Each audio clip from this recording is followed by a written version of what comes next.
Hello students, तो कैसे आप सब? यस, आई होप कि आप सब अच्छे से होंगे। सो प्रीवियस वीडियो में हमने डिस्कस कर लिया था सेक्शन सी तक, है ना। ये क्या एग्जाम पेपर सॉल्व कर रहे हैं सीबीएसई क्लास 12 मैथ्स का, ओके, जो कि 9th ऑफ मार्च को हुआ है ना। सो अब स्टार्ट करते हैं सेक्शन सी तक तो हमने कर लिया था। अब सेक्शन डी स्टार्ट करते हैं, लॉन्ग आंसर क्वेश्चंस, ओके। सो यहाँ पे बहुत ही पहला क्वेश्चन हमारे पास क्या दिया हुआ है, if A is equal to this is a matrix then A inverse, हमें क्या करना है, find A inverse and hence solve the following system of equation। so basically question क्या, ये मैट्रिक्स से बेस्ड है ना। आपको मैट्रिक्स दिया हुआ है, मतलब इक्वेशन दिया हुआ है, ओके। इसका सॉल्यूशन फाइंड आउट करना है, x y एंड z का वैल्यू फाइंड आउट करना है, ठीक है। कैसे करेंगे, तो आपको स्टार्टिंग में दे रखा है A इनवर्स फाइंड आउट करके करना है, ओके। तो सबसे पहले हम क्या ट्राई करेंगे कि A इनवर्स कैसे निकाले। तो सबसे पहले हमारा काम होगा A इनवर्स निकालना, ठीक है। यस, तो सबसे पहला हमारा काम क्या होगा, A इनवर्स फाइंड आउट करना। तो A इनवर्स कैसे फाइंड आउट करेंगे, आइए देख लेते हैं। सबसे पहले आपको मैट्रिक्स A दिया हुआ है ना, और हमारा काम है A इनवर्स फाइंड आउट करना। तो क्या करेंगे, कैसे करेंगे, तो सबसे पहले कोफैक्टर मैट्रिक्स निकाल देंगे, है ना। उसका फिर एडजॉइंट, उसका ट्रांसपोज ले लेंगे तो एडजॉइंट हो जाएगा। फिर एडजॉइंट को डिटरमिनेंट से डिवाइड कर देंगे तो इनवर्स मिल जाएगा, ठीक है। तो यही सारा चीज़ करने वाले हैं। तो सबसे पहले तो A है हमारे पास, मैट्रिक्स 1 2 -3 ये दिया हुआ। तो पहले को फैक्टर्स निकाल लेते हैं ना।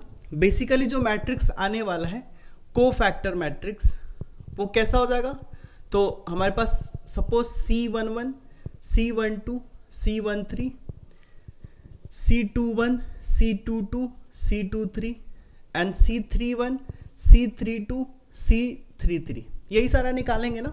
तो सबसे पहले हम काम करते हैं C1 का निकालना। तो C11 क्या हो जाएगा, -1 टू द पावर 1 + 1 होगा क्या। उसके बाद डिटरमिनेंट, अब देखो हमने किसके लॉन्ग निकालना है, इस 1 के लॉन्ग, तो इसको रख देंगे। तो 0 -3 2 0 0 -3 2 0, क्लियर है क्या। इस 1 को ऐसे करेंगे ना, रो एंड कॉलम को ढक देंगे तो क्या बचेगा, 0 -3 2 0, ठीक है। अब इसको सॉल्व कर लेते हो, क्या मिलेगा आपको, देखो क्या मिलेगा यहाँ पे, -1 पे पावर 2 प्लस हो जाएगा, तो 0 एंड माइनस प्लस 6, तो ये कितना मिल जाएगा, 6 मिल गया, ठीक है। इस तरह से अगर C12 फाइंड आउट करें तो क्या हो जाएगा, -1 पे 1 + 2 3, ओके। अब C12 फाइंड आउट करना है तो ये वाला क्लोज कर देंगे ऐसे, ठीक है। तो क्या बच गया, 2 -3 1 0 2 -3 1 0। इसको सिंप्लीफाई करें तो ये तो माइनस में हो जाएगा, क्योंकि -1 पे पावर 3 है। उसके बाद 2 × 0 0 एंड ये +3, तो -3 में आ जाएगा। तो ये हो गया हमारे पास -3। क्लियर है क्या, क्लियर है यहाँ तक, कोई दिक्कत ना, नहीं ना। यहाँ पे हमने ये चीज़ रखा, ये चीज़ क्लोज कर दिया, तो ये 2 -3 1 0 2 -3 1 0, क्लियर है। चलिए अब क्या होगा, C13, तो C13 एक बार निकाल लेते हैं। C13 क्या मिलेगा, सो इसको क्लोज किया तो क्या मिलेगा, यहाँ पे मिलेगा 2 0 1 2। इसको सिंप्लीफाई कर दें, यस, यहाँ पे -1 पे क्या हो जाएगा, 4 पावर होगा, तो इसको पॉजिटिव बना देगा, तो वही हो जाएगा 2 2 जा 4, क्लियर है। यस, चलिए तो ये हो गया हमारे पास। अब इस तरह से हम निकाल लेंगे ये C क्या हो जाएगा 2 1, सो T21 क्या हो जाएगा, माइनस में आएगा। दोनों का सम अगर 2 + 1 अगर सम आ रहा है ऑड तो माइनस में होगा, और इवन आ रहा है तो पॉजिटिव होगा, है ना। तो माइनस में, अब देखो क्या कर रहे हैं हम, ये निकाल रहे हैं ना, तो क्या हो जाएगा 2 -3 2 0 2 -3 2 0, ये क्या आ जाएगा, सो ये 0 और माइनस +6, तो -6 आ जाएगा, ठीक है, क्लियर है। अब बताओ, हमने C11 निकाल लिया, C12 निकाल दिया, C13 C21, अब C22 निकाल देते हैं। C22 क्या हो जाएगा, प्लस में आएगा।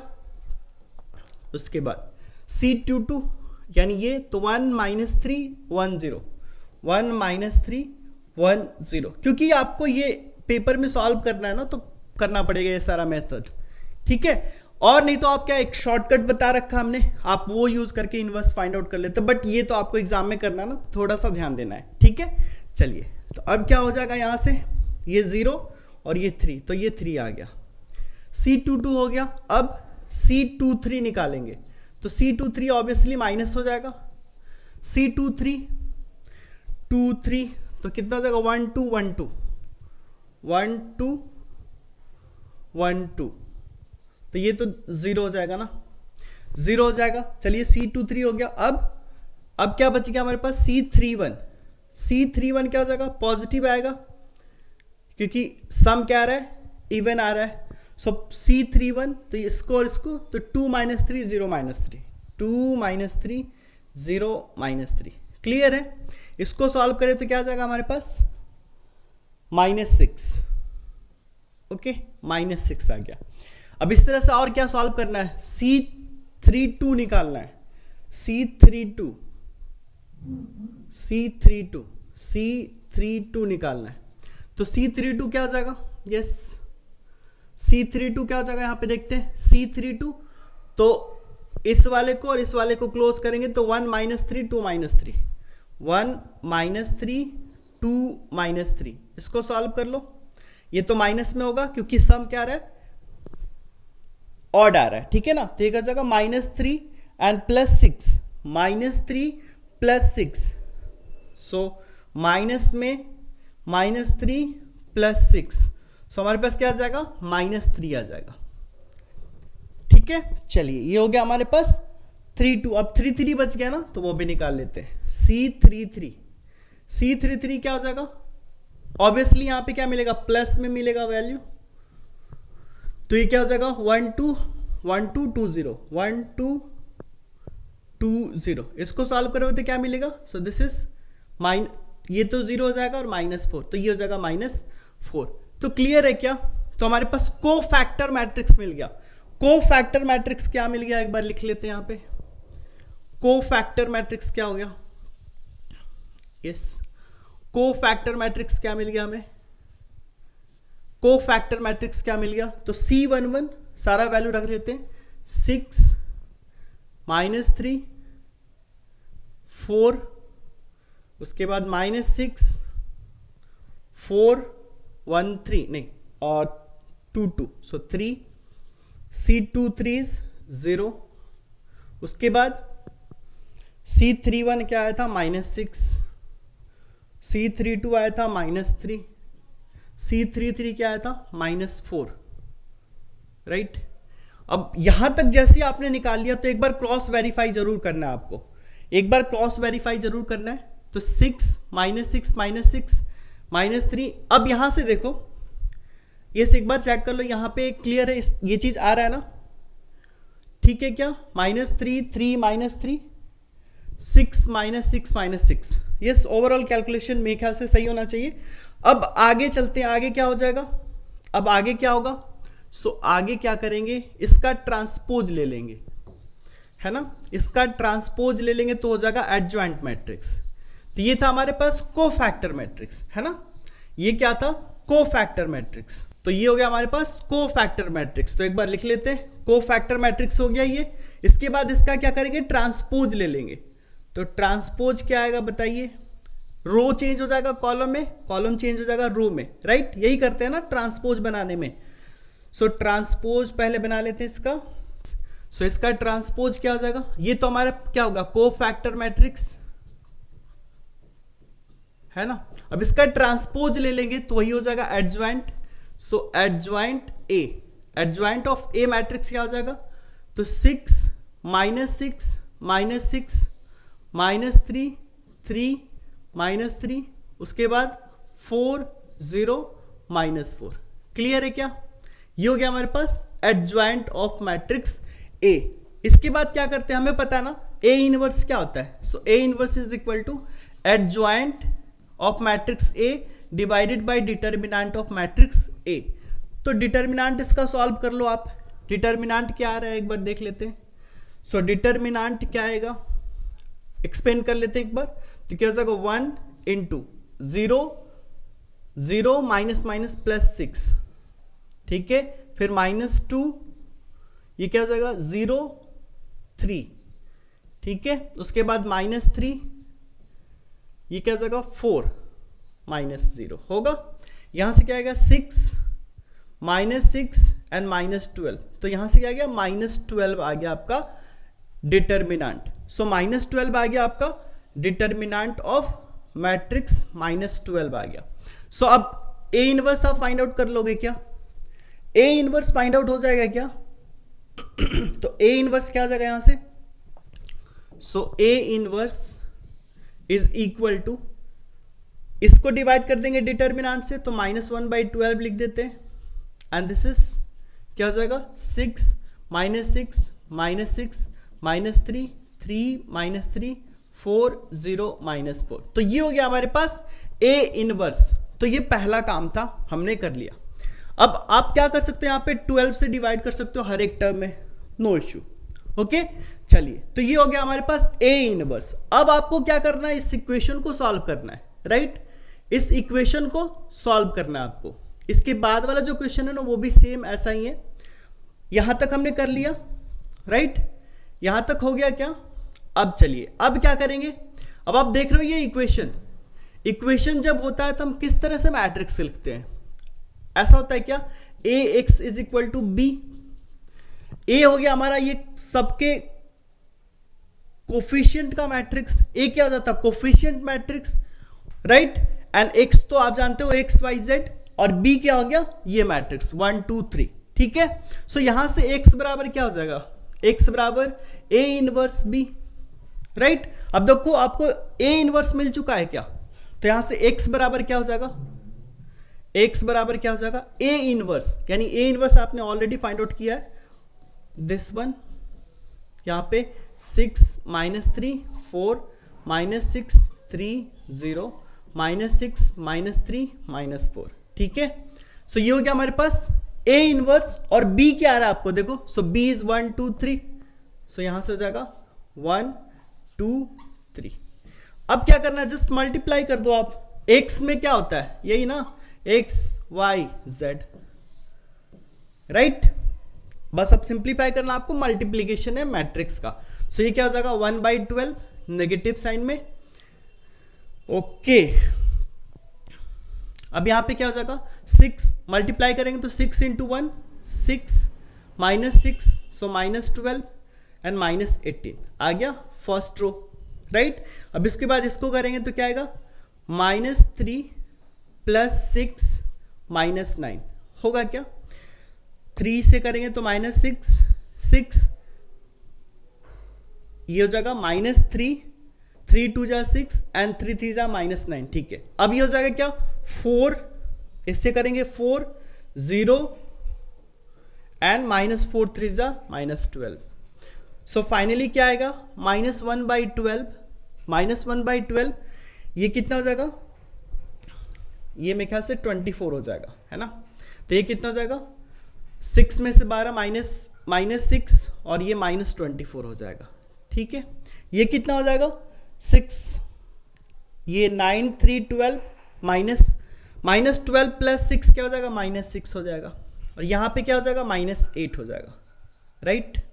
तो हमने ये सारा चीज़ निकाल दिया। अब -12 से मल्टीप्लाई कर देते हैं, तो -12 से आप मल्टीप्लाई करोगे तो क्या आएगा, देखो ये आ जाएगा 2 और ये आ जाएगा 1/2 और ये आ जाएगा 8/12। सो 8/12 मीन्स 4 2 जा 4 3 जा, सो ये 2/3 आ जाएगा। क्लियर है क्या?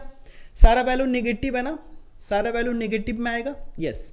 अब यहां से कंपेयर कर दो आप x y z, तो यहां पे x का वैल्यू क्या आ गया 2, x बराबर क्या आ गया 2, y बराबर 1/2 एंड z बराबर 2/3। तो ये हो गया इसका square. Required solution, I hope आपको समझ में आ गया होगा। इसमें कुछ ज़्यादा नहीं करना था, बस कैलकुलेशन था, बस कैलकुलेशन था इसमें, राइट। ठीक है, समझ में आ गया ना। चलिए, अब इसी पे बेस्ड था एक और क्वेश्चन, मतलब सेम कंसेप्ट पे बेस्ड एक और क्वेश्चन था इसके और में, राइट। वो है यहाँ पे बी नंबर क्वेश्चन। तो इसको कैसे करेंगे एक बार वो भी देख लेते हैं, है ना। आप कैलकुलेशन करना, जस्ट आपको यहाँ पे मैं हिंट कर देता हूँ ठीक है। सो इस वाले को कैसे करेंगे, देखो सेम चीज दिया हुआ है क्या, यहां पे मैट्रिक्स का मल्टीप्लीकेशन, देखो यहां पे क्या आ रहा है, find the product of matrix this, है ना, इस मैट्रिक्स का प्रोडक्ट निकालना है। ओके, इस मैट्रिक्स का क्या निकालना है, प्रोडक्ट निकालना है, एंड उसके बाद ये जो इक्वेशन है आपको इसको सॉल्व करना है। ओके, अब देखो कभी भी इस तरह का क्वेश्चन देगा ना, तो ऑब्वियसली अगर चेक करोगे क्या दोनों में कुछ रिलेशन है क्या, अगर देखोगे ये सारा इक्वेशन, ये सारा अगर इक्वेशन आप देखते हो, सो इस इक्वेशन को और यहां पे देखो तो ये क्या है, 1 2 3, 1 2 -3, 2 3 2, 2 3 2 एंड 3 -3 -4, तो ये क्या है हमारे पास, कोफिशिएंट मैट्रिक्स। तो ये तो कोफिशिएंट मैट्रिक्स हो गया। अब ये कौन सा मैट्रिक्स है हमें नहीं पता है। सो यहां पे आप क्या, सपोज ये तो ए हो गया, इसका कोफिशिएंट मैट्रिक्स ए, इसको सपोज कर लेते हैं बी, यही हमें फाइंड आउट करना है। ओके, एंड आप फाइंड आउट करोगे ना तो एक आइडेंटिटी मैट्रिक्स मिलेगा, के इंटू आइडेंटिटी मैट्रिक्स मिलेगा, जरूर मिलेगा, क्योंकि इस तरह का क्वेश्चन दिया हुआ ही है आपसे। तो एक बार देखते हैं मल्टीप्लाई करके क्या मिल रहा है, एक बार क्या मिल रहा है चेक कर लेते हैं, उसके बाद क्वेश्चन सिंपल हो जाएगा। तो क्या आ रहा है हमारे पास, यहाँ मल्टीप्लाई कर लेते हैं, तो 1 × 6 -6, 2 × 14 +28 और -3, सो +45, ठीक है। फिर इसको करेंगे तो क्या आ जाएगा, 2 6 -12 +42 -30, ठीक है। फिर इसको करेंगे यहां से क्या आएगा, -18 -42 एंड +60, यस दिख रहा है क्या आपको कुछ, पहले ये वाला सॉल्व कर लेते हैं। तो यहां पे क्या मिलेगा आपको, देखो -6 +28 +45, इसको अगर सिंप्लीफाई करो तो क्या मिलने वाला है, -6 से इतना घटेगा तो ये कितना हो जाएगा, 22 एंड +45, तो कितना हो जाएगा 67, यानी ये वाला वैल्यू मिलने वाला है 67, ठीक है। अब ये वाला सॉल्व करेंगे तो ये कट जाएगा तो 0 मिल जा रहा है। यहां पे क्या हो रहा है, 42 + 8 50, ये भी 0 मिल जा रहा है। आ रहा है क्या कुछ। अब आप नेक्स्ट सॉल्व करोगे ना, सिंपल फिर से मल्टीप्लाई करोगे तो ये 0 मिलेगा, ये 67 मिलेगा, ये 0 मिलेगा, फिर नेक्स्ट सॉल्व करोगे तो ये 0 और ये 67 मिल जाएगा। यस, आ गया मैट्रिक्स का मल्टीप्लीकेशन, यानी ये हमारे पास ए बी बराबर है क्या, ये ए बी बराबर। अब यहां पे देखोगे तो क्या मिल रहा है हमें, सो यहां पे ए बी बराबर, अगर 67 कॉमन ले लो तो आपके पास आइडेंटिटी मैट्रिक्स मिल रहा है 3 × 3 ऑर्डर का मिल रहा है क्या, मिल गया, ये मैट्रिक्स मिल गया। अब देखो इसका मतलब हमें क्या पता होना चाहिए, एक चीज ध्यान में है आपको कि अगर A × A इनवर्स करते हैं तो हमें क्या मिलता है, आइडेंटिटी मैट्रिक्स मिलता है क्या, मिलता है ना। A × A इनवर्स करते हैं तो आइडेंटिटी मैट्रिक्स मिलता है। अब यहां पे हमें क्या मिल रहा है, आइडेंटिटी मैट्रिक्स मिल रहा है, लेकिन कैसे मिल रहा है, अगर इसको ऐसे लिख दें A × B/67, तो समझने के लिए, तो यहां पे हमें क्या मिल रहा है, एक आइडेंटिटी मैट्रिक्स मिल रहा है जिसका ऑर्डर कितना है, 3 × 3 होगा। इसका मतलब ये तो A है, जरूर ये क्या रहा होगा, A इनवर्स रहा होगा, ये क्या रहा होगा, A इनवर्स। तो हमें ये चीज पता चल गया कि ये जो मैट्रिक्स है इसको अगर 1/67 से मल्टीप्लाई कर दे तो ये हो जाएगा A इनवर्स, राइट, यस और नो, क्लियर है ना यहां तक। चलिए अब हो गया, क्वेश्चन बन गया। अब ये क्वेश्चन बन गया, कैसे बन गया एक बार देख लेते हैं। तो देखो यहां पे क्या हो जाएगा, हमने क्या पढ़ा है, ये A × A inverse is equal to identity matrix, मतलब A इनवर्स ये आ गया। तो आप क्या जानते हो, X बराबर A इनवर्स B, तो A इनवर्स क्या है 1/67, और ये मैट्रिक्स -6 17 13 14 5 -8 -15 9 -1, ये आ गया। ये क्या आ गया, A इनवर्स आ गया। मल्टीप्लीकेशन करके देखे कुछ K × आइडेंटिटी मैट्रिक्स आ रहा था, तो हमने यहां से ये चीज कर लिया। ओके, अब क्या करें, तो इसके बराबर क्या हो जाएगा, ये तो हो गया A इनवर्स, और अब B मैट्रिक्स क्या हो जाएगा आप बताओ। यस, B मैट्रिक्स क्या हो जाएगा यहां पे, सो मैट्रिक्स B क्या हो जाएगा आपका, B मैट्रिक्स क्या हो जाएगा, सो -4 2 11, -4 211। अब इन दोनों को मल्टीप्लाई कर दो, एक्स वाई जेड से कंपेयर कर लो, you will get the answer. ठीक है, बस यहां पे यही वाला थोड़ा सा कंसेप्ट था जो आपको समझना था। क्लियर है क्या? इसको समझने में कोई डाउट मेरे ख्याल से नहीं होना चाहिए, राइट? तो आप देखो, आप या ये बना लेते या वो बना लेते, आपकी मर्जी, आपको जो अच्छा लगे वो बना लेते। ठीक है, अब फिर सिंपल सा मल्टीप्लीकेशन है, दिस इंटू दिस, फिर दिस इंटू दिस, फिर दिस इंटू दिस, और फिर इक्वेट कर लेंगे, एक्स वाई जेड का वैल्यू मिल जाएगा। ठीक है, चलिए अब हमारे पास नेक्स्ट क्वेश्चन देख लेते हैं। नेक्स्ट क्वेश्चन में क्या है, find the area of the region bounded by the curve 4x² plus Y is equal to 36 using integration. बहुत बढ़िया। ये आपको एक क्या दिया हुआ है, एलिप्स दिया हुआ है ना, देख लेते हैं। ये आपको क्या दिया हुआ है, एलिप्स दिया हुआ है। यस, अगर आप देखोगे question number 33, question number 33, yes, question number 33 क्या है आपका, क्वेश्चन नंबर 33 क्या है, find the area of the region bounded by the curve 4x² plus y² is equal to 36 using integration. अगर आपको ध्यान में होगा तो ये क्या है, 4x² plus y² is equal to 36। अगर 36 नीचे आएगा तो x² by 9 plus y² by 36 is equal to 1, यानी x² by 3² plus y² by 6² is equal to 1।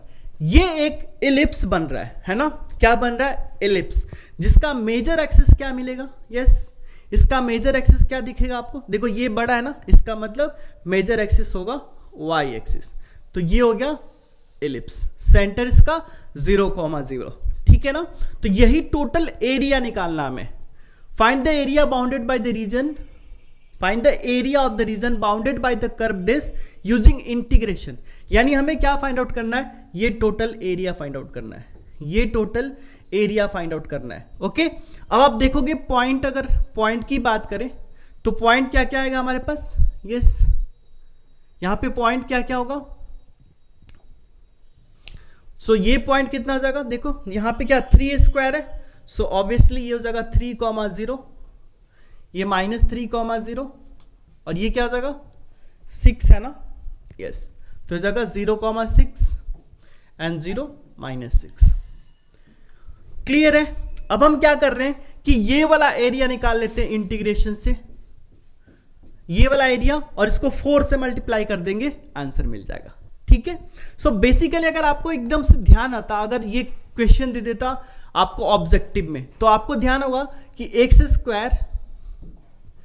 x² by a² plus y² by b² is equal to 1। इसके द्वारा जो area bounded होता है वो क्या होता है, पाई AB, राइट, पाई AB होता है। तो देखो यहां पे कितना है, पाई, a is 3 and b is 6, सो कितना हो जाएगा 18 पाई स्क्वायर यूनिट्स।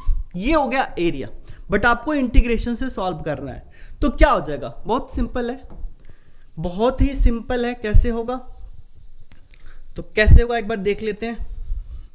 यस, अब हमें क्या करना होगा, इंटीग्रेट करना होगा। किसको करना होगा integrate, so y is a function of fx, है ना। अब यहां से हमें दिया हुआ है, एक बार लिख लेते हैं, क्या दिया हुआ है, y² बराबर कितना हो जाएगा 36 माइनस 4x², होगा क्या, होगा। ठीक है, अगर यहां से हम 4 कॉमन ले लेते हैं तो क्या मिलेगा आपको, 4 कॉमन ले ले रहे हो तो 9 माइनस x²। ठीक है, अब y बराबर कितना हो जाएगा, square root of this 4 into 9 minus x², हो गया क्या। यस, प्लस माइनस ले सकते हो, बट क्योंकि फर्स्ट क्वाड्रेंट में तो आप प्लस वाला लेकर चल सकते हो, क्योंकि फर्स्ट क्वाड्रेंट पे दोनों पॉजिटिव रखना है ना, एक्स वाई दोनों पॉजिटिव होगा।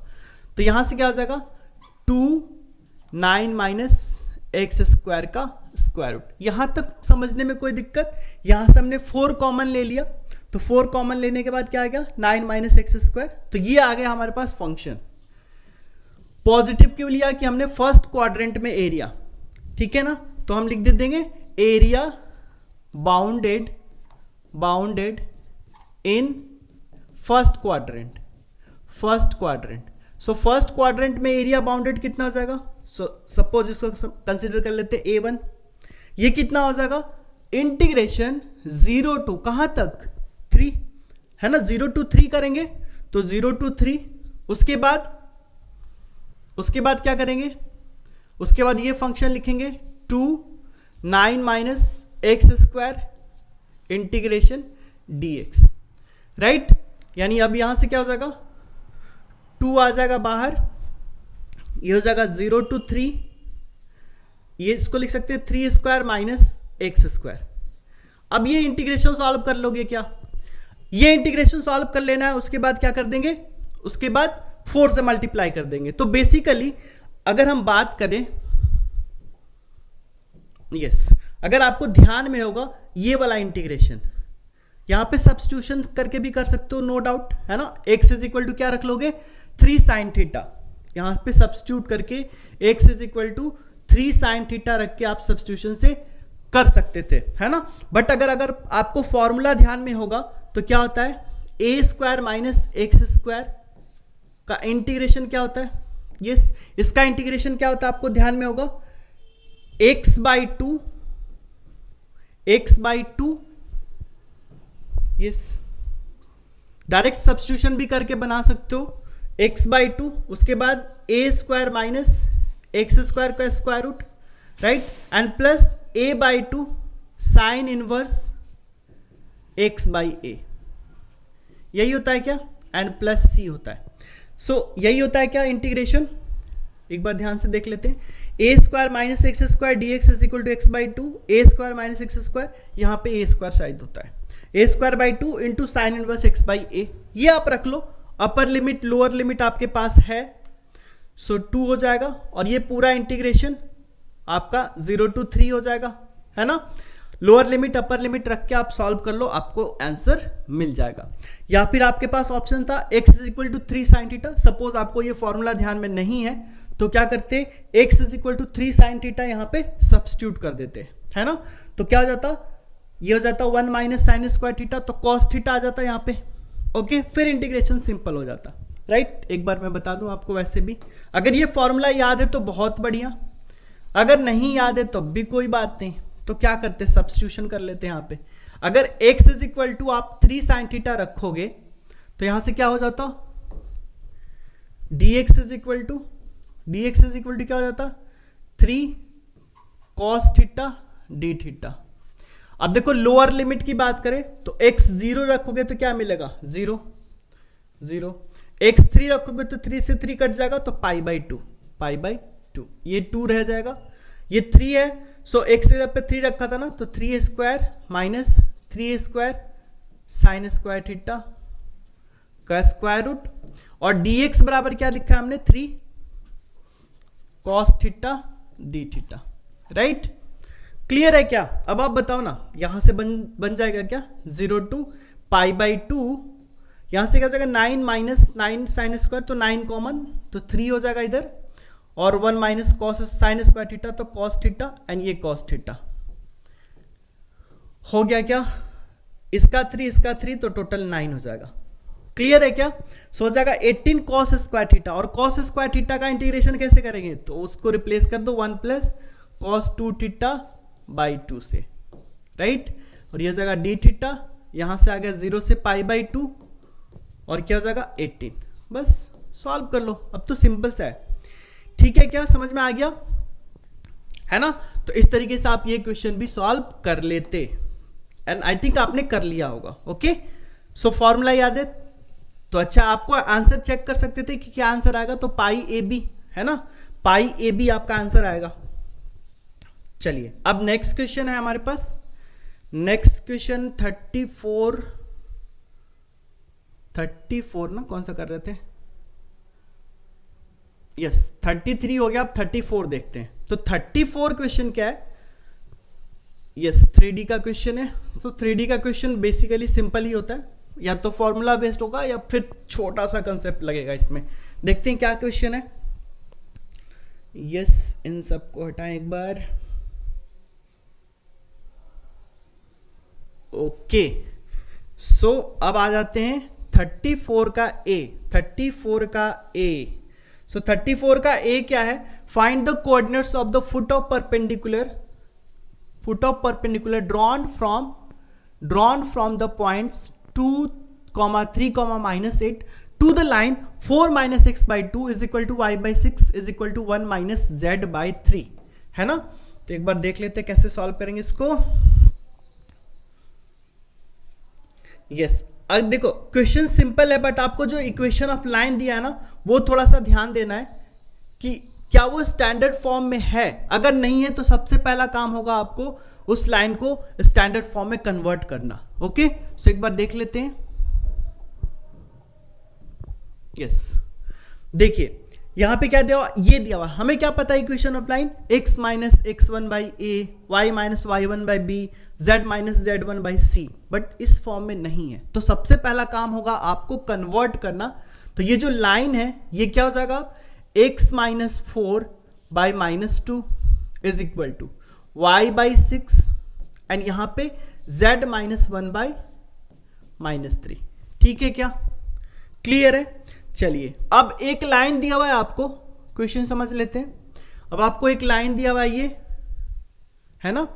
सो find the coordinates of the foot of perpendicular drawn from the point this. So एक पॉइंट दिया हुआ है 2, 3, -8 टू द लाइन, और ये लाइन दिया हुआ है आपको, है ना। अब इस लाइन पे कोई भी पॉइंट निकालना हो, कोई भी पॉइंट निकालने के लिए क्या करते हैं, इसको मान लेते हैं, इसको आप मान लो r, है ना, लैम्डा मान लो, जो भी मानना है। तो यहां से x वैल्यू क्या आएगा, एक बार देखो x क्या आएगा, -2 × r, सो -2r, और ये 4 जाएगा उधर तो +4। यहां से y बराबर क्या मिलेगा, 6r। z बराबर क्या मिलेगा, सो z बराबर -3r + 1। यानी कोई सा भी अगर पॉइंट की बात करें तो यहां पे जो पॉइंट होगा वो क्या हो जाएगा आपका, -2r +4, 6r एंड -3r + 1। ठीक है, हो गया, क्लियर है ना। चलिए अब यहां तक हमने ये चीज कर लिया। अब उसके बाद क्वेश्चन सिंपल हो जाना है आपका। हमें क्या निकालना है, यही कोऑर्डिनेट निकालना है, foot of perpendicular. That means यहां से परपेंडिकुलर डाला जा रहा है, यही फुट ऑफ परपेंडिकुलर हो गया, और इमेज पॉइंट यहां पे हो जाता है। बट हमें foot of perpendicular find out करना है, तो कैसे करेंगे। अब देखो सपोज ये P है, ये Q है, और ये AB लाइन दिया होगा। ठीक है, अब आप बताओ कि डायरेक्शन रेशियो ऑफ AB का डायरेक्शन रेशियो क्या हो जाएगा, ये हो जाएगा ना -2, -6, -3, ये हो जाएगा -2, 6, -3 होगा। बट यही चीज करना था आपको। यहां पे अगर डायरेक्ट ले लेते 2, 6, 3 तो गलत हो जाता आपका क्वेश्चन। ठीक है, अब यहां पे हमें क्या पता है, यहां पे हमें क्या दिया हुआ है कि PQ, यहां से क्या है, PQ is perpendicular to AB, है ना। PQ AB के परपेंडिकुलर है, राइट। PQ AB के परपेंडिकुलर है तो क्या करेंगे, डायरेक्शन रेशियो का प्रोडक्ट 0 कर देंगे। ओके, सो अब बताओ PQ का डायरेक्शन रेशियो निकाल लोगे क्या आप, PQ का डायरेक्शन रेशियो बताओ, डायरेक्शन रेशियो ऑफ PQ क्या हो जाएगा, यस क्या हो जाएगा, तो this minus this, this minus this, this minus this, यही होगा ना। तो कर लेते हैं 2 माइनस, सो क्या हो जाएगा 2 - 2r, तो ये प्लस हो जाएगा और ये -4 हो जाएगा, तो कितना हो जाएगा, ये हो जाएगा आपका 2r - 2। ठीक है, कॉमा, ये क्या हो जाएगा 3 माइनस दिस, सो क्या हो जाएगा 3 - 6r। चलिए ये क्या हो जाएगा -8 -3r, तो +3r हो जाएगा, और -1, यानी क्या हो जाएगा 3r - 9। क्रॉस चेक जरूर कर लेना है आपको calculation.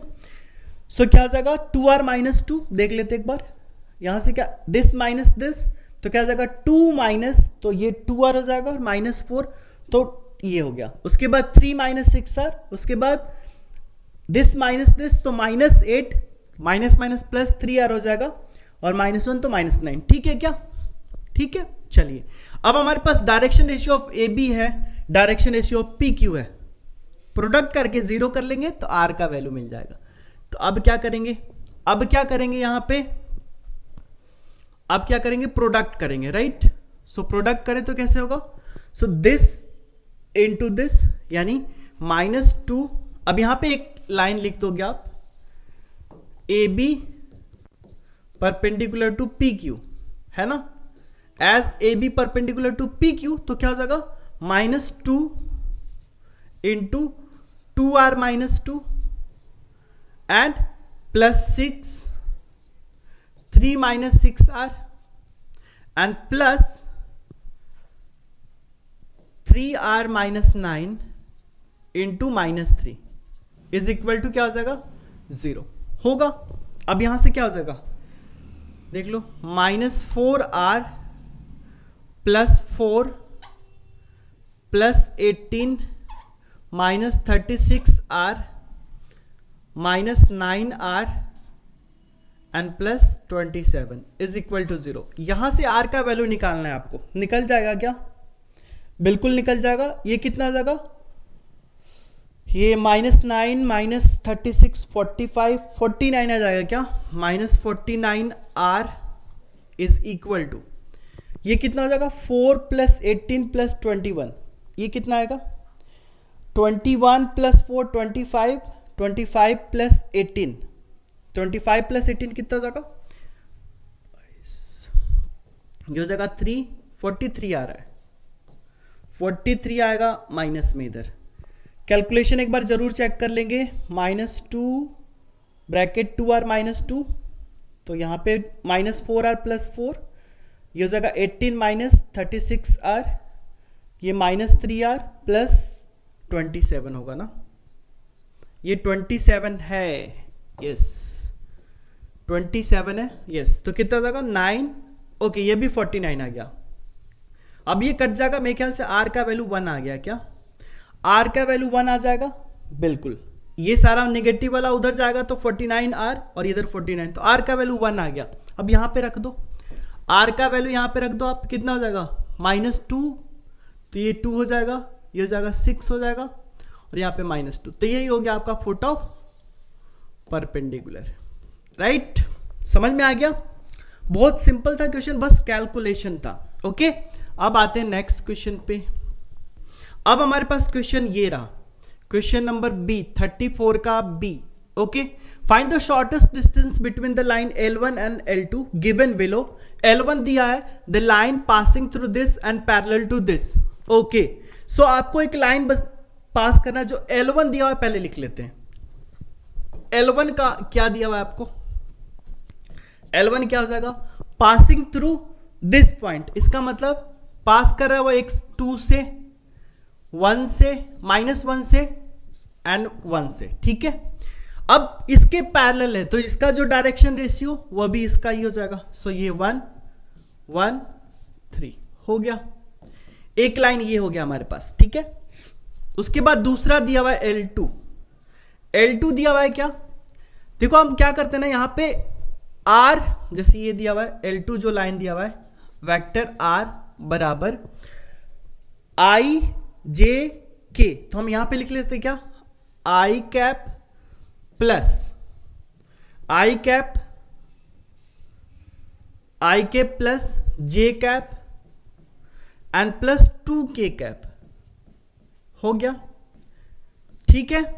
And plus lamb mu है ना, म्यू यहां से क्या हो जाएगा, इसका I वाला कोफिशिएंट तो 0 है तो ये हो जाएगा 0 I कैप प्लस J वाला क्या है 2 है, सो 2J एंड उसके बाद ये क्या -K ना, सो -K कैप। एक चीज ध्यान रखना है, यहां पे माइनस था तो ये -2K हो जाएगा यहां पे, राइट, यहां पे हो जाएगा -2K, ठीक है ना, क्योंकि यहां पे माइनस लगा हो ना तो -2K हो जाएगा, सो ये -2K और ये -μ तो -K हो गया, ठीक है। और यहां पे हो जाएगा 2J और हो गया, ठीक है। अब देखो एक लाइन आपको दिया हुआ है वेक्टर फॉर्म में, एक वेक्टर फॉर्म में और एक कार्टेशियन फॉर्म में दिया हुआ है। या तो दोनों को वेक्टर में कर लो या दोनों को कार्टेशियन में कर लो। तो अगर इस वाले को हम वेक्टर में कर दें, इस वाले को अगर वेक्टर फॉर्म में कर दे तो क्या हो जाएगा, इस वाले को वेक्टर फॉर्म में कन्वर्ट करें तो क्या हो जाएगा हमारे पास, जो लाइन L1 हो जाएगा वेक्टर R बराबर किससे किससे पास कर, एक बार ध्यान देना आपको। बेसिकली हम लोग करते क्या है, अगर आप प्रोसेस की बात करें तो हम लोग क्या करते हैं, इतना बराबर लैम्डा मान लेते हैं और यहां से एक्स वाई जेड निकालेंगे। तो एक्स बराबर कितना हो जाएगा, देखो लैम्डा प्लस 2 और वाई बराबर क्या हो जाएगा, लैम्डा माइनस 1। जेड बराबर क्या हो जाएगा, 3 लैम्डा प्लस 1। और आर बराबर क्या होता है, एक्स आई कैप प्लस वाई जे कैप प्लस जेड के कैप, सारा वैल्यू रख दो आप। सो क्या हो जाएगा, एक्स है लैम्डा प्लस 2, यहां लैम्डा प्लस 2 आई कैप प्लस लैम्डा माइनस 1 जे कैप प्लस जेड, जेड का वैल्यू 3 लैम्डा प्लस 1 के कैप। अब यहां पे सेपरेट कर दो ना, तो क्या हो जाएगा 2i माइनस जे प्लस के, राइट, एंड प्लस लैम्डा, यहां से क्या मिल जाएगा i plus J plus 3k। ठीक है क्या, ये हो गया हमारे पास वेक्टर इक्वेशन। 2i, देखो बेसिकली कर क्या रहे हैं, अगर डायरेक्ट लिखते ना तो आप क्या कर देते, डायरेक्ट लिखते तो डायरेक्ट में देखो यहां पे 2 है तो 2i, यहां पे माइनस 1 है तो माइनस जे, और यहां पे माइनस 1 है तो k। ठीक है ना, मतलब ये वाला क्या होता है, एकदम ध्यान में रखना है कि r is equal to A plus lambda B जो होता है ये लाइन, तो ये क्या होता है, इससे पास कर रहा होता है और इसके पैरेलल होता है। तो पास किससे कर रहा है, 2 माइनस 1 1 से, तो लिख दिया ना 2 माइनस 1 1, राइट। उसके बाद पैरेलल होता है किसके, इस वाले वेक्टर के, तो पैरेलल मतलब 1 1 3, तो आप देखो 1 1 3। सो डायरेक्ट कर सकते हो, ठीक है ना। अब आपके पास 2 इक्वेशन मिल गया, देखो अब आपके पास 2 इक्वेशन मिल गया, आपको पता है फॉर्मूला डायरेक्ट, आपको पता है कि r हो a1 plus lambda b1 and r is equal to a2 plus lambda b2। इन दोनों के बीच अगर जनरली अगर स्क्यू लाइंस मानते हो तो इन दोनों के बीच को जो डिस्टेंस होता है उसका फॉर्मूला क्या होता है, बताओ उसका फॉर्मूला क्या होता है, आपको ध्यान में होगा फॉर्मूला क्या होता है, जो डिस्टेंस होता है वह कितना हो जाता है, मैग्नीट्यूड किसका, a2 minus a1, a2 minus a1। ठीक है, उसके बाद क्या करते हैं b1 क्रॉस b2 एंड फिर इसी का मैग्नीट्यूड b1 क्रॉस b2। अब बताओ ये हो जाएगा क्या, a2 माइनस a1, आपके पास देखो सारा चीज यहां दिया हुआ है, यस। अगर आप लाइंस को देखोगे ध्यान से तो L1 में देखो ये दिया हुआ है a1, ये दिया हुआ है b1, ये दिया हुआ है आपको a2 और ये दिया हुआ है b2। ठीक है, सो a1 b1 a2 b2, सबसे पहले आप a2 minus a1 find out कर लोगे, फिर b1 क्रॉस b2, फिर b1 क्रॉस b2 के मैग्नीट्यूड से डिवाइड कर दो, यही हो जाएगा आपका डिस्टेंस, राइट। मेरे ख्याल से अब हो जाएगा, इसमें कोई दिक्कत नहीं होना चाहिए। क्लियर है क्या, ठीक है ना। चलिए अब नेक्स्ट क्वेश्चन ले लेते हैं। ओके, सो बस आपको कार्टेशियन से वेक्टर फॉर्म, वेक्टर फॉर्म से कार्टेशियन एकदम फटाफट शॉर्टकट्स बता रखा है, उससे जल्दी जल्दी आप कन्वर्ट कर सकते हो, है ना। बेसिक मेथड ये होता है जो हमने आपको बता दिया। अब है 34 हो गया ना मेरे ख्याल से, यस 34 हो गया। आप 35 क्वेश्चन करते हैं। 35 नंबर क्वेश्चन क्या है आपके लिए, देखो 35 तो एकदम सिंपल, बहुत सिंपल, बस आपको ग्राफ बनाना है। ग्राफ आपने रीजन शेड कर लिया, बस हो गया, आपका आंसर आ गया, राइट। क्या करना है, सॉल्व एलपीपी ग्राफिकली, है ना। जो लीनियर प्रोग्रामिंग प्रॉब्लम है इसको हमें ग्राफिकली सॉल्व करना है। ओके, आपका दिया हुआ है maximise 60x plus 40y and subject to constants दिया हुआ है एंड ऑब्जेक्टिव फंक्शन दिया हुआ है आपको। ठीक है, ये चीज तो पता है आपको, ये चीज तो पता है कि ये जो हमारा ये क्या है, ऑब्जेक्टिव फंक्शन है, और ये सारा क्या है, कॉन्स्टेंट्स है। कभी कभी ऑब्जेक्टिव आपसे पूछा जा सकता है। मेरे ख्याल से किसी सेट में पूछा भी गया है कि ये जो दिया होता है इसको क्या बोलते हैं, राइट। सो इसको सॉल्व करते हैं, कैसे करेंगे। तो सबसे पहला काम होगा, आपके पास तो ग्राफ शीट होगा, है ना, तो ये ले लेंगे कोऑर्डिनेट एक्सिस, ठीक है। अब सबसे पहला हम लोग क्या करते हैं, ग्राफ को प्लॉट करते हैं। आपके पास तो ग्राफ पेपर होगा, है ना। तो सबसे पहला लाइन क्या है, x plus 2y is equal to 12, right, ठीक है। यहां पे हमें क्या करना होता है, बेसिकली 2 पॉइंट फाइंड आउट करना है। 2 पॉइंट क्या हो जाएगा एक बार देख लेते हैं, क्योंकि यहां से x y 2 पॉइंट किस लिए, क्योंकि हमें पता है कि 2 पॉइंट से एक फिक्स लाइन ही क्रॉस करेगा। 1 पॉइंट अगर करते हो तो उससे इनफाइनाइट लाइन क्रॉस करता है। सो अगर x 0 रखते हो इसमें तो क्या मिलेगा, y 6, y 0 रखते हो तो x 12, ठीक है क्या, y 0 तो x 12। अब ये पॉइंट क्या हो गया, 0,6, 0,6, सपोज यहां पे होगा कहीं 0,6 एंड 12,0, लेट्स से यहां पे है 12,0, राइट। यही लाइन बनने वाला है। अब लाइन शेडेड बनेगा या डार्क बनेगा, तो यहां पे इक्वालिटी भी है तो ऑब्वियसली डार्क बनेगा, तो हम यहां पे बना देते हैं डार्क लाइन, ठीक है। अब इधर शेड होगा या इधर शेड होगा ये देखते हैं। यहां पे क्या है, लेस देन है, हमने आपको बता रखा है कंसेप्ट। किसी एक को पकड़ो, हमने यहां पे पकड़ लिया x को, x का कोफिशिएंट पॉजिटिव है, नहीं होता तो पॉजिटिव बना लेते हैं, ठीक है। सो x का कोफिशिएंट पॉजिटिव और साइन क्या है, लेस देन। तो हमें पता है कि x एक्सिस में इधर x डैश की तरफ नेगेटिव होता है और उधर पॉजिटिव होता है। तो ये क्या बोल रहा है, x नेगेटिव, y भूल जाओ, क्या बोल रहा है, x नेगेटिव होना चाहिए, x लेस देन समथिंग, है ना। तो लेस देन मतलब इस साइड, तो ये वाला जो होगा हमारा इधर की तरफ शेड करेगा, ठीक है। चलिए अब दूसरा लाइन देखते हैं एक बार। दूसरा लाइन क्या है आपके, दूसरा लाइन क्या दिया भाई, यस, दूसरा लाइन का पॉइंट फाइंड आउट कर लेते हैं, उसके बाद ड्रॉ कर लेंगे। चलिए सो दूसरा क्या हमारे पास, यस, दूसरा है हमारे पास 2x plus Y is equal to 12, है ना। 2x plus Y is equal to 12, यहां से क्या हो जाएगा, x y, x 0 रख लो तो y 12, y 0 तो x 6। 0 क्यों रख रहे हैं बताओ, क्योंकि कैलकुलेशन सिंपल हो जाता है, हमें पता है कि x एक्सिस पे y 0 होगा और y एक्सिस पे x 0 होगा, राइट। तो चलिए अब पॉइंट हम प्लॉट कर देते हैं। सो पॉइंट कितना है, सो 0,12, 0,12, दैट मीन्स यहां पे कंसीडर कर लेते कहीं 0,12 एंड 6,0, तो यहां पे, तो ये हो जाएगा आपका, अगेन यहां पे इक्वालिटी है तो डार्क लाइन बनेगा, ठीक है। अब बताओ कि कौन सा रीजन होगा, तो ये भी x का coefficient positive and less than बता रहा है, यानी ये भी इधर की तरफ ही होगा, ठीक है। रफ स्केच आपको जरूर बना लेना एक बार। चलिए अब ये वाला लाइन है, third line, okay. Third line क्या है, थर्ड लाइन है हमारे पास 4x plus 5y is equal to 20।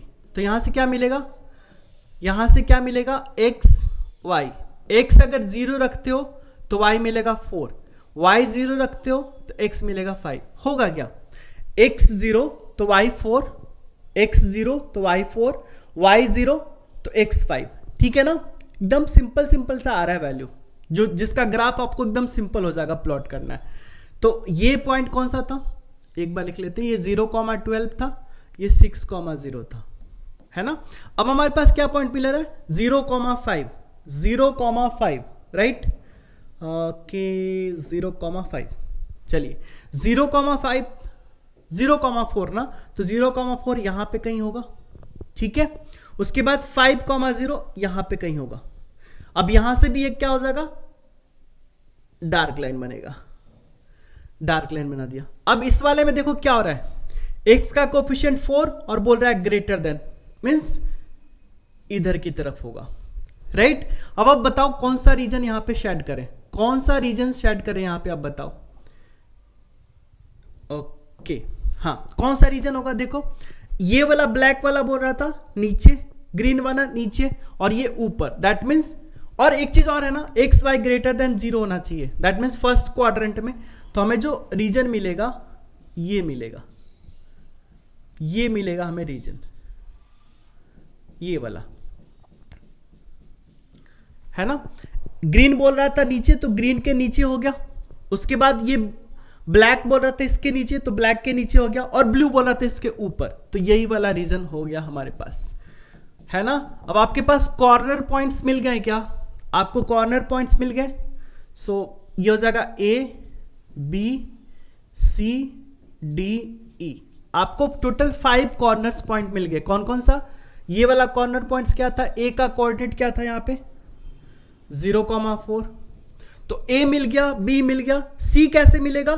तो इस ब्लैक वाले लाइन और ग्रीन वाले लाइन, इन दोनों को सॉल्व कर दोगे तो यहां से कॉर्नर पॉइंट मिल जाएगा C, राइट। चलिए ये मिल गया। ये पॉइंट हमें पता है 6,0 और ये कितना है 5,0। सब पॉइंट हमें पता है, बस C निकालना है। ओके, और फिर क्या करेंगे? इसके बाद क्या करते हैं? इसके बाद क्या करते हैं? हम एक टेबल बना लेते हैं। टेबल में क्या लिखेंगे? सारा कॉर्नर पॉइंट, कॉर्नर पॉइंट। तो जो भी कॉर्नर पॉइंट्स है यहां पे लिख लेंगे, 1 2, जितने भी कॉर्नर पॉइंट्स आ रहे हैं। उसके बाद आपका ऑब्जेक्टिव फंक्शन क्या है?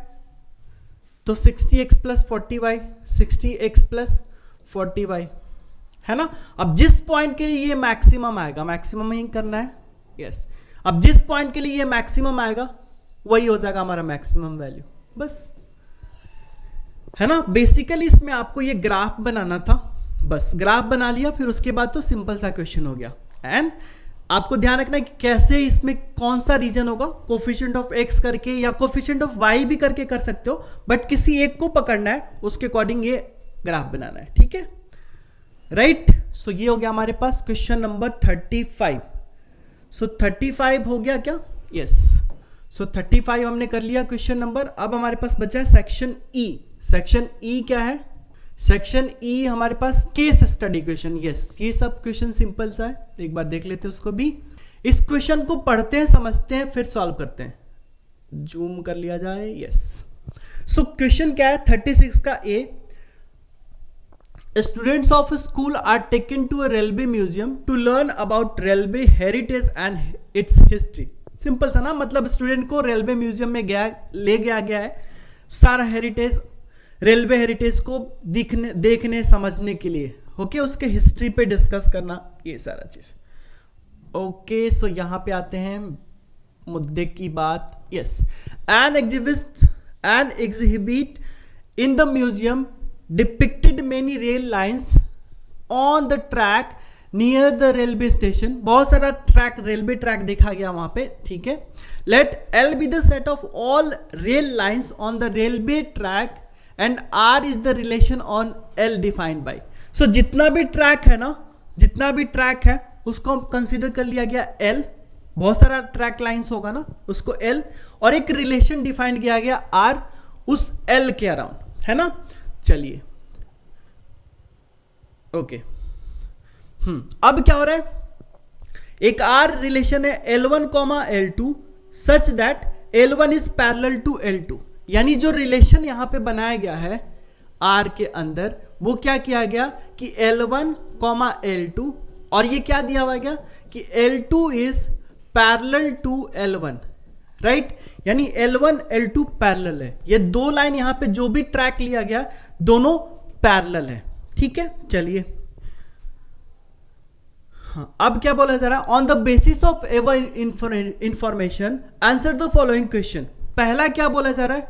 Find whether the relation is symmetric और नॉट। देखो ये क्वेश्चन आपका कहां से? रिलेशन से आ गया, है ना। आपको बताना है कि रिलेशन जो है सिमेट्रिक है क्या। तो आपको हमने बता रखा है RST, है ना, रिफ्लेक्सिव, सिमेट्रिक, ट्रांजिटिव। रिफ्लेक्सिव के लिए क्या बता रखा आपको? अगर A, बिलोंग कर रहा है रिलेशन में तो रिफ्लेक्सिव होगा। सिमेट्रिक के लिए क्या बता रखा है कि अगर A, B and B, A भी रिलेशन में होगा तो हो जाएगा, क्या हो जाएगा? सिमेट्रिक हो जाएगा। A, B and B, A। Transitive के लिए क्या बताया था? Yes, A, B, B, C and A, C भी अगर रिलेशन में है तो ये हो जाएगा ट्रांजिटिव, यानी RST, reflexive, symmetric, transitive, right. अब चेक करते हैं। चेक करते हैं एक बार हमारे पास कौन सा यहां पे यूज होगा कंसेप्ट।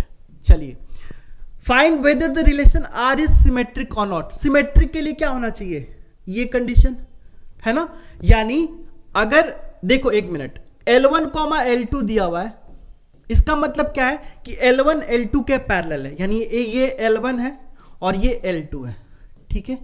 क्या इसको अगर हम उल्टा कर दें, सपोज ये रिलेशन में है, तो क्या L2, L1 भी रिलेशन में होगा, आप बताओ। अगर L1 L2 के पैरेलल है तो क्या L2 L1 के पैरेलल होगा, यस। अगर ये लाइन इसके पैरेलल तो ये इसके भी पैरेलल होगा, यानी ये भी होगा, इसका मतलब ये सिमेट्रिक होगा।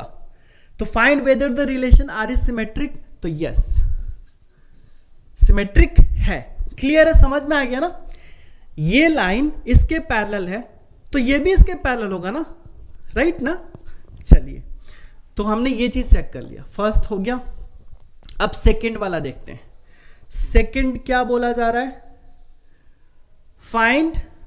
Find whether the relation R is transitive और नॉट। ओके, ट्रांजिटिव के लिए क्या बताया आपने हमने कि A, B, B, C। तो चलो L1, L2 लाइन है, अब ले लेते हैं L2, L3। L2, L3 ये इसके पैरेलल होगा, यानी अगर ये रिलेशन में तो L2, L3 पैरेलल होगा। अब बताओ कि अगर ये दोनों है तो क्या ये भी होगा, यानी L1, L3 वैलिड है, बताओ क्या ये भी बिलोंग करेगा रिलेशन में। देखो इसको समझते हैं हम ऐसा, आपको क्या दिया हुआ है कि एक लाइन L1 है जो पैरेलल है L2 के, अब एक और लाइन L3 ले लिया है जो L2 के पैरेलल है ना, जो L2 के पैरेलल। अब बताओ ये इसके पैरेलल है, ये इसके पैरेलल है, तो ये भी इसके पैरेलल होगा क्या, है ना। आपने पढ़ रखा हो 10th 9th में थ्योरम्स बहुत सारे, है ना। पैरेलल हो गया तो ये भी वैलिड है, इसका मतलब ये क्या हो जाएगा, ट्रांजिटिव भी हो जाएगा। तो ट्रांजिटिव भी हो जाएगा। तो देखो सिमेट्रिक हो गया, ट्रांजिटिव भी हो गया, रिफ्लेक्सिव होगा क्या, तो एक लाइन खुद का पैरेलल तो होगा ही होगा, तो वो रिफ्लेक्सिव भी होता। अगर आपसे यहां पे पूछ देता कि क्या एक जो रिलेशन है वो इक्विवेलेंस है, तो है, क्योंकि रिफ्लेक्सिव भी है, सिमेट्रिक भी है, ट्रांजिटिव भी है। बट आपसे पूछा वो चीज नहीं गया है, आपसे पूछा गया है सिमेट्रिक है तो यस, उसके बाद पूछा गया है आपसे, उसके बाद क्या पूछा गया कि ट्रांजिटिव है तो यस ट्रांजिटिव भी है ये, ओके हो गया। अब थर्ड क्वेश्चन क्या है वो देख लेते हैं। If one of the rail lines on the track represented by the equation y is equal to 3x plus 2, find the set of all rail lines in are related to it। अब सारा next जो है rail lines, एक equation दिया हुआ है, अगर आपको ध्यान में होगा थोड़ा सा, y is equal to mx plus c, ये क्या होता है, equation of line in slope intercept form, जहां पे m क्या होता है स्लोप एंड c क्या होता है y इंटरसेप्ट, है ना। यानी कहां पे ये x एक्सिस को y एक्सिस को कट कर रहा है, ठीक है ना। सो y इंटरसेप्ट हो गया। हमें पता है कि अगर लाइन पैरेलल होता है तो उसका स्लोप क्या होगा, सेम होगा, राइट। अगर ये दिया हुआ है y is equal to 3x plus 2, तो अदर लाइंस क्या क्या हो सकता है, ऑलबिट अदर ट्रैक क्या हो सकता है, इसका स्लोप तो सेम होना चाहिए, तो क्या हो सकता है y बराबर 3x प्लस 5 हो सकता है, y बराबर 3x प्लस 9 हो सकता है, y बराबर 3x माइनस 7 हो सकता है। तो इस तरह से हो सकता है ना। सो क्या कर रहे हैं, then find the set of rail lines in, okay, तो सेट ऑफ रेल लाइन क्या हो जाएगा, y is equal to 3x and plus c लिख लेते हैं, तो ये हो जाएगा सेट ऑफ लाइंस, जहां पे c इज अ कांस्टेंट, है ना। बेसिकली वो इंटरसेप्ट है, बट यहां पे कांस्टेंट लिख सकते हो आप। सो समझ में आ गया क्या, ये क्वेश्चन था ना, बहुत सिंपल सा रिलेशंस पे बेस्ड क्वेश्चन था। तो अब इसका और पार्ट देख लेते हैं। ये क्वेश्चन क्या बोला जा रहा है, ये क्वेश्चन अगर आप ध्यान से देखोगे तो ये क्वेश्चन क्या है, let S be the relation defined by S is equal to L1, L2। इसका मतलब L1 is perpendicular to L2, check whether the relation S is symmetric and transitive. Okay, तो यहां पे भी आपको चेक करना है सिमेट्रिक एंड ट्रांजिटिव, सिमेट्रिक के लिए, ट्रांजिटिव के लिए ये कंडीशन देख लेते हैं एक बार करके। चलिए अगर आपको यहां पे दिया हुआ है कि L1 कॉमा L2, तो L1 कॉमा L2 का मतलब क्या है कि L1 is perpendicular to L2, ठीक है, यही ना दिया हुआ है। अब आप अगर इसको उल्टा कर देते, क्योंकि सिमेट्रिक में क्या करते हैं, उल्टा कर देते हैं, है ना, यही चीज करते हैं ना, B कॉमा A कर देते हैं। सो अगर हम लिख दें L2 कॉमा L1, तो क्या ये सही होगा? क्या हम बोल सकते हैं कि L2 L1 के परपेंडिकुलर है, that is L2 is perpendicular to L1, बोल सकते हैं क्या? बिल्कुल सही है ना ये। अगर ये इसके परपेंडिकुलर है, इसका मतलब ये भी इसके परपेंडिकुलर होगा, ये तो ट्रू है। दैट मीन्स ये सिमेट्रिक हो जाएगा, ये सिमेट्रिक हो जाएगा। क्वेश्चन में आपसे रिफ्लेक्सिव का नहीं पूछा है, बट आप बताओ रिफ्लेक्सिव होगा क्या?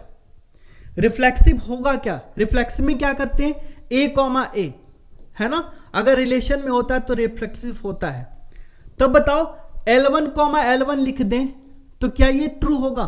क्या L1 L1 के परपेंडिकुलर होगा? नहीं होगा, तो ये रिफ्लेक्सिव नहीं होता अगर पूछता तो, ठीक है, लेकिन नहीं पूछा है। ट्रांजिटिव का बताओ आप, यस ट्रांजिटिव का बताओ, ट्रांजिटिव होगा क्या? ये ट्रांजिटिव होगा क्या, देख लेते हैं, चेक कर लेते हैं। सबसे पहले L1 comma L2, L1 comma L2 मतलब ऐसा, L1 L2। अब ले लेते हैं L2 कॉमा L3, मतलब L2 जो है L3 पे परपेंडिकुलर है। अब बताओ कि L1 L3, L1 L3, L1 comma L2, L2 comma L3, L1 comma L3। अब क्या आप ये बोल सकते हो कि L1 जो है L3 पे परपेंडिकुलर होगा, L1 परपेंडिकुलर टू L3, ऐसा बोल सकते हैं क्या? यानी L ट्रांजिटिव चेक करना ना, यस। अब बताओ कि L1 कॉमा L3 सही है क्या? L1 कॉमा L3 सही है क्या? यस, इसको एक बार चेक कर लेते हैं। यहां पे क्या बोला जा रहा है आपसे, यस, क्या बोला जा रहा है आपसे कि L1 is perpendicular to L2, यानी L1 L2 पे परपेंडिकुलर है, ठीक है, राइट। उसके बाद L2 कॉमा L3, यानी L2 जो है किस पे पर, ये किस पे है, L2 is perpendicular to L3, right, perpendicular है क्या?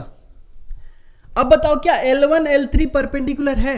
यानी L1 कॉमा अगर L3 लिखें तो क्या ये वैलिड है? यानी L1 is perpendicular to L3 है क्या? नहीं, देखो यहां पे पैरेलल दिख रहा है, यहां पे क्या दिख रहा है, पैरेलल दिख रहा है। इसका मतलब ये ट्रांजिटिव नहीं होगा, है ना। अगर ट्रांजिटिव नहीं है तो इक्विवेलेंस भी नहीं होगा, यानी केवल ये सिमेट्रिक होगा बट रिफ्लेक्सिव नहीं होगा, ट्रांजिटिव भी नहीं होगा।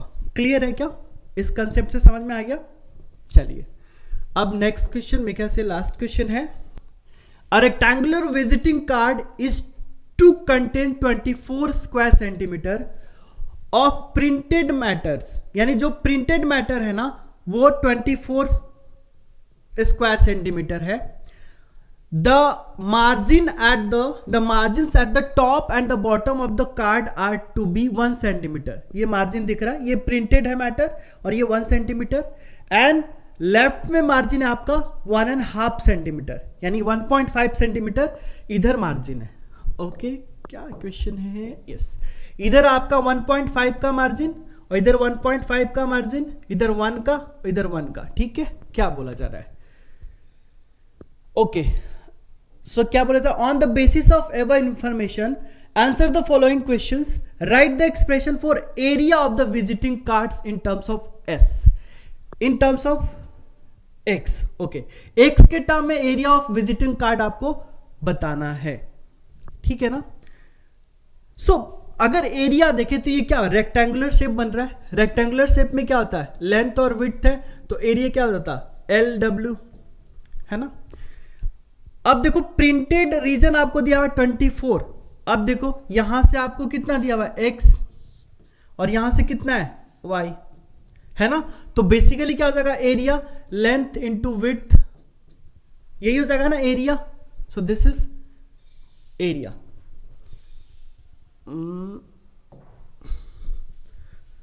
यस, तो हमारे पास एरिया क्या हो जाएगा, लेंथ इंटू विड्थ यानी x इंटू वाई, ठीक है, ये हो गया एरिया।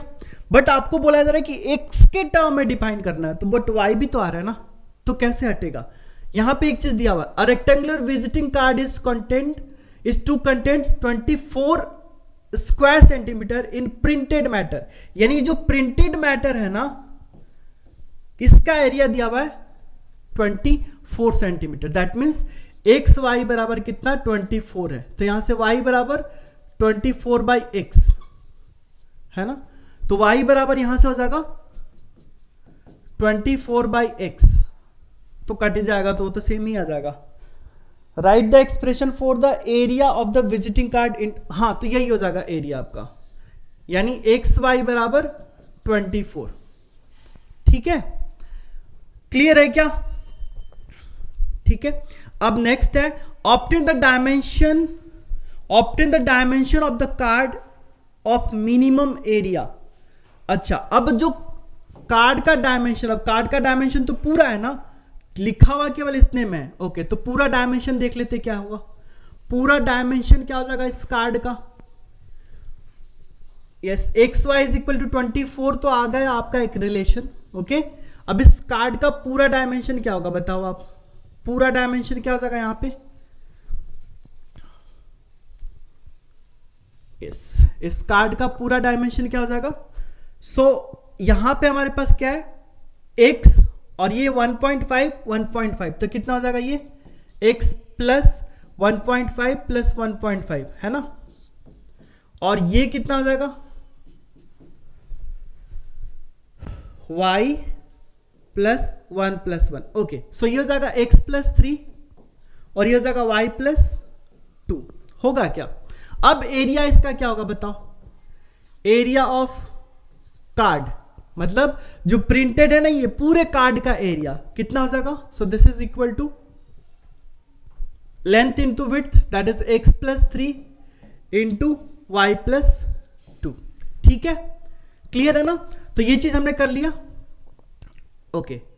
सो ये चीज हो गया x plus 3 into Y plus 2। अब यही हो गया आपका area x plus 3 y plus 2। इसी को क्या करना है, obtain the dimension of the card of minimum area, यानी एरिया मिनिमम रखना है, ये जो एरिया है आपको मिनिमम रखना है।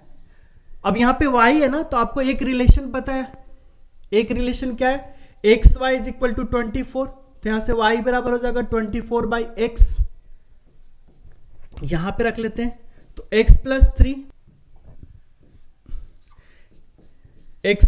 3 y के जगह पे कितना हो जाएगा 24 बाई एक्स एंड प्लस 2, ये आ गया आपका एरिया है ना। अब यहां पे मैक्सिमा मिनिमा का कंडीशन आपको dA बाई डी एक्स निकालना है, dA by D x zero करोगे, यहां से x का वैल्यू मिल जाएगा है ना, critical points, dA by D x zero करोगे तो क्रिटिकल पॉइंट्स, और क्रिटिकल पॉइंट्स आपको मिल गया तो एक बार फिर से d2a by D x square निकाल दो। उस क्रिटिकल पॉइंट पे अगर ग्रेटर देन 0 आता है, suppose x is equal to a पे अगर ग्रेटर देन 0 आता है, इसका मतलब x is equal to a जो हो गया वो डायमेंशन हो जाएगा, मिनिमम वैल्यू के लिए हो गया है ना। ग्रेटर देन 0 मतलब मिनिमम वैल्यू, अगर लेस देन 0 आता है तो मैक्सिमम वैल्यू, तो हमें मिनिमम चाहिए, तो जो x का वैल्यू ऐसा जिसके लिए d2a by D x square greater than 0 आ जाएगा, वही हो जाएगा x का वैल्यू। और आपको अगर x का वैल्यू पता चल गया तो डायमेंशन निकल गया, y भी निकल जाएगा है ना। तो इस तरीके से आप इस क्वेश्चन को सॉल्व कर लेते हैं, राइट। सो इस तरह से हमने सारे क्वेश्चन सॉल्व कर लिए, राइट, इस तरह से हमने सारे क्वेश्चन सॉल्व कर लिए। आई होप कि आपको सारी चीजें समझ में आ गई होगी, ओके। सो इस क्लास में, इस वीडियो में इतना ही, फिर मिलते हैं आपसे नेक्स्ट क्लास में। इनफैक्ट यस, आपको पता ही, इसमें इस चैनल पे आप सब्सक्राइब कर लो, क्योंकि बहुत सारे ट्रिक्स हमने बता रखा है आपको है ना, जैसे मैट्रिक्स का कैसे इनवर्स फाइंड आउट करना, ये सारी चीजें आपको यहाँ पे मिल जाएगा, ओके। एंड आपको अगर वीडियो अच्छी लगी तो आप अपने जूनियर्स को, क्योंकि आपका तो ये बोर्ड एग्जाम हो गया है ना, तो आप जूनियर्स को भी रेफर कर सकते हो, ठीक है। सो ठीक है, फिर मिलते हैं आपसे नेक्स्ट वीडियो में, तब तक के लिए थैंक यू।